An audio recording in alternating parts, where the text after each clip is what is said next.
Hello, Southwest Florida. Welcome to another edition of Lee Pitts Live here on the second day of the Southwest Florida Black Expo. We're here at the Edison Mall in the heart of the Fort Myers community. Lee Pitts Live is the media sponsor, and we're covering this historic event from end to end. Started off yesterday, Friday, April 9th, with vendors distributed throughout this corridor and around the mall, black businesses who have had the opportunity to come here for this expo. Seminars and workshops are going on around the corner. We'll try to get around there and catch some of that. And we're talking to some of these vendors who are peddling their goods and services and reaching a totally different market here at the Edison Mall. Big congratulations to D. Marchand, the founder of this event, and certainly to the Edison Mall for making it a reality. Lee Pitts Live is the media sponsor, and I'd like to recognize Southwest Florida Impact under the leadership of Lee Ford, as well as the Dunbar Festival Committee, who have all come together to partner on this historic event. Lee Pitts Live will be here tomorrow as well when the Black Expo concludes with a gospel concert. It's all happening at the Edison Mall, and it's happening from April 9th to April 11th, 2021. Having said that, we have one of our great entrepreneurs in the community. She has done a fabulous job, CPR training and other things. Without further ado, we'll get a chance to talk to highly favored minded. Welcome to Lee Pitts Live. Thank you, Lee. How you doing? I'm doing good. Give your full name and that favorite name as well. Melinda Latham with Favor Minded. Favor Minded, learn CPR, First Aid, Yes. Pet A. You know, when I talked to you last on the show some years ago, I didn't see anything about pets. Is that a new twist you added in? Actually, it is because I do have a dog. He's like he's an addition to my family. So, I had the opportunity to learn CPR or First Aid on pets, and I actually used it on him. I know people right now saying, wow. I guess pet owners might know that, but the average person probably did not know that you could do CPR on your pets. And that would be good for them to know, right? Well, actually, it is. Most of the time, owners don't know that they can learn pet first aid. Okay. Yep, they don't know that. So, and actually, they be want to know pet first aid rather than knowing CPR and first aid. They want to know that first. People love their pets, right? Oh, yeah, they love their pets. Okay, so let's back up a little bit. Let's just stay on the pet piece for a minute. Okay. First of all, talk about a general concept of what your company does. Okay. So the first thing we do is CPR and first aid. And they've changed the criteria that you can learn CPR and first aid starting at age 9. Okay. They've associated that with post-traumatic stress. If a child sees something traumatic happens with them not knowing CPR and first aid. So your child can learn CPR and first aid. And actually, it has been so many children that have saved lives from knowing CPR and first aid. So you can learn CPR and first aid from age 9 all the way up.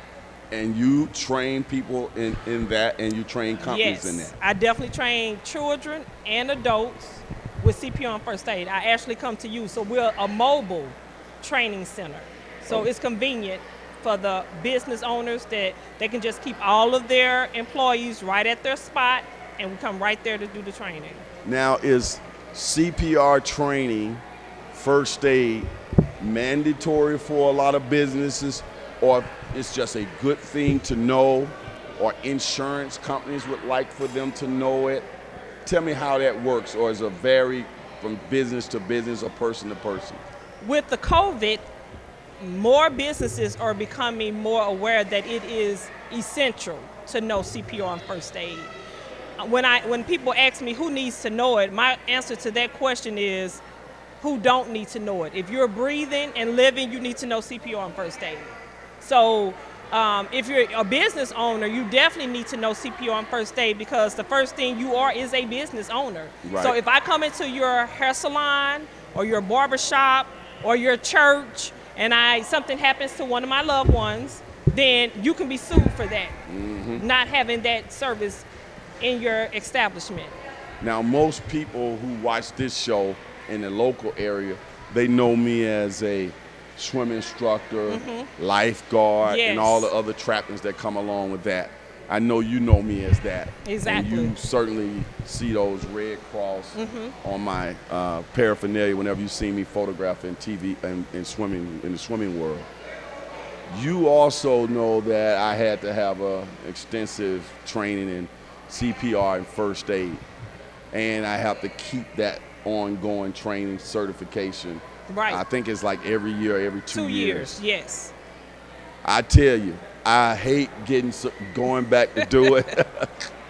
And the reason I say that is because luckily for me, I've never had to use it. Okay. And I say luckily, but I'm proud of the fact that I never had to use it.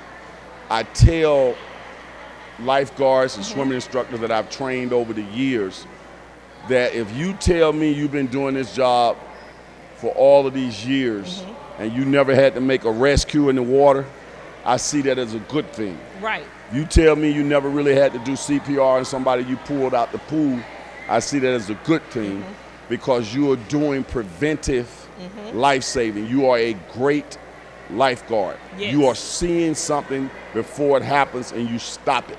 Correct. You are recognizing poor swimmer who may going into deep water that they can't handle. You're blowing your whistle, you're stopping it. You're recognizing harsh play, somebody holding somebody's head under the water or whatever. You're recognizing it early and you're stopping it. Preventing you from having to ever do a rescue, prevent you from ever having to use CPR and first aid. However, if the time comes where you have to know how to use it, you need to know what you're doing. Absolutely. When I've gone back for those updates, I always notice, like from the, because I've been certified since I was like 17 years old. I was a young lifeguard. It seems like it's always some new stuff. The compressions change, the number of breaths change, how you tilt the head can change, how you do it with the infant changed over the years. Right. So it's always keeping up with it. That's why I say I hate it, because I be thinking I'm gonna forget something and then the emergency is gonna happen and I can't remember. Yes. You heard this story before? Oh, all the time, all the time. When I'm in the midst of training CPR and first aid, I always have people say, "Well, I've learned it before." But then when they take the training from me, they say, "Oh, I didn't know that." Right. Yes. But when people who come to do the training that I've been trained by, when I see them, they seem like little gods to me. Because they seem so smart. Like, how do y'all know this? This many compressions here, this many air blows here. Look, listen, and feel, and all of that. Go. Talk about how you guys use different techniques to remember certain things, because I've heard them give little ways to remember things. Okay, so for example, even with the Heimlich maneuver, that has changed tremendously. It used to be you stood right behind the person. Now we learned that you have to use your strongest leg to go between the person, because if they fall back, you don't want to fall back with them. So you don't want to have two incidents. So now you learn that when you're taking CPR and first aid. Yeah, so there's different ways, and then we always stay updated too. We always stay updated. They have new songs too. Right, that that's you what can I'm learn. saying. Come on, tell me a little song, a good song you can remember something or some way.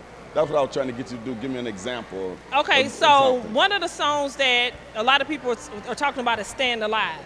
That's definitely been one of the songs. Now they're using Beyonce's song to use while they're doing their compressions and their rescue in their breaths. head. They're singing it. They're singing it as they're doing the compressions. Give me an example. But, make this okay, interesting. hold on. One thing you need to know is that because of the COVID, a lot of people don't want to do the rescue breaths. So now they're just doing strictly compressions. Really? And Yes. You can still learn. I mean, you can still save a be life with effective. just compressions. Absolutely, but you have to do 100 to 120. So in your mind, you're singing your song, "Irreplaceable," the song by Beyonce, "Irreplaceable," and you're doing your compressions as you're singing the song, and before you know it, you're not thinking about how many compressions that you've done. Gotcha. So that's what is helping people actually want to do the compressions because they're singing the song as they're doing the compressions. All right. Yep. Okay, so let's go to, you said earlier that your company goes to people, goes to corporations, goes to churches, goes wherever you want them to go. How do Yes. they tap into your business? They call a phone number? They can call 239-634-3872, or they can go on to favor-minded.org to register on my website. How has COVID impacted your business? Has it increased it or decreased it? It actually has decreased it initially, but now because of the COVID, is now making people more aware that they need to know CPR and first aid. So now it's actually increasing it. But at first it did a big decline. People are watching this show on television, at least in the surrounding 7 counties. Mm-hmm. Do you cover all these counties in Southwest Florida area? Yes, Will you absolutely. go to people? I definitely will come to you. And what hours? Do you have preferred hours that are you 24 hours, 7 days a week? Talk to me, sell your Okay, company. so we are 7 days a week. We do from morning to night. We don't do, we will make it work for your schedule. There you go. We want to make sure that all of we even do, I'm actually partnerships with a doula, which is like a midwife, where I go into homes and train new mothers, new families on learning CPR and first aid. So we make it very convenient for people to learn CPR and first aid. That sounds really good. Yep. All right. So As well as your pets. Don't forget about them. right. So when you say pets, immediately I think about a cat and a dog. Yes. But I know I see people with rabbits, hamsters, all that stuff. There's CPR for like a parrot. Yes, it is. All kinds of pets. Not a snake though. Well, not a snake. Give me a general idea of what. Not a snake. Well, with a pet, Squirrel. with a human, you do compressions on your chest. With a pet, you do it on their side. So as long as the pet has a side, you can do your compressions. And then when you do your mouth rescue breaths, you do it over their mouth, it's their beak or their mouth as well. Okay. So your pet their lives can be saved. Now I know you can have those mouth covers. Right, the mouth guards. For the breathing. Yes. Would you have that for the pet? They have those for pets too. They do have that for pets as well. Yes. But are you doing I know you mentioned the compression. Are you doing the breathing as well with pets? Yes, you are doing it, but you're breathing through their nose. You don't breathe through their mouth, you breathe through their nose. And people have saved their pets' Oh, lives? absolutely. I just had a lady the other day that told me that she saved her dog's life. Wow. Learning pet first aid. Yep. It happens. Listen, I do compressions on my dog a lot. When he have the little hair balls from cleaning himself and he start breathing funny, I do the compressions and then he get up and walk away and shake like nothing's happened. It's interesting. Oh, yeah. How do you recognize when somebody needs CPR? You actually, true story. My granddaughter, 10 months, was eating on some baby food that was supposed to dissolve in her mouth. She was standing next to me on my bed and she started choking. So I immediately did the Heimlich maneuver on Harry. So had I not paid attention to that, that's the first thing you have to be paying attention to what's going on. The facial expressions, because if you can't speak, then you don't know what's going on. So you have to be paying attention to it. But if you're looking at the body language, then you know that I need to go ahead and react. There you go. Yep, exactly. Well, you heard it right here from the expert, Melinda Latham. Yes. The CPR favorite-minded. I recognize you on there, or she recognized you? Hey! We're in the Edison Mall. We're in the Edison Mall. Come on Everybody's out. running around, hollering at Leap It Live. We sitting here. They like, what the hell is going on? What's happening? Well, we're right here and covering the Black Expo. Excuse my French. We'll be right back with more interviews right here at the Edison Mall. Don't be in a hurry, William, where we're covering a lot of things that are happening here for the Black Expo. Leap It Live is the media sponsor. We'll be bringing bunches of them in here. Hey, Lee, and question. setting them down. How many vendors are going to be here today? I think it's about 100 of them all around. 100 vendors. Oh, she's Go ahead, do your thing. All right, Oprah. 100 vendors. And this is one of them. You can see them in Yes, person. yes. We'll be right back.